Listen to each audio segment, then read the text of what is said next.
জি বাংলার কোন গোপনে মন বেসেছে ধারাবাহিকে অহনা চরিত্রে রোশনি ভট্টাচার্যের পরিবর্তে এখন দেখা যাবে অভিনেত্রী মানসী সেনগুপ্তকে।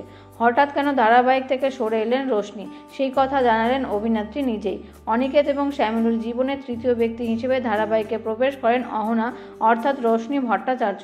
অনিকেতের প্রাক্তন প্রেমিকা সে। অহনার উপস্থিতিতে আরও জমে উঠেছে ধারাবাহিকের গল্প। তবে ধীরে ধীরে অন্যদিকে ট্র্যাক দেখানো হয়েছে ধারাবাহিকে। বেশ কিছুদিন অহনাকে দেখানো না গেলেও আবার ধারাবাহিকে ফিরল সে।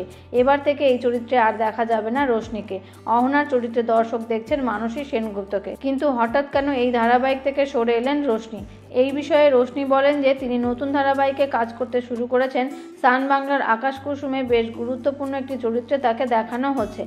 সেই কারণে দুটি ধারাবাহিকের শুটিং ডেট নিয়ে সমস্যা হচ্ছিল, দূরত্বও অনেকটা। সেই কারণে আপাতত একটা ধারাবাহিকেই তিনি অভিনয় করছেন। তবে খুব শীঘ্রই সম্ভবত নতুন কাজের খবর দিতে পারবেন তিনি।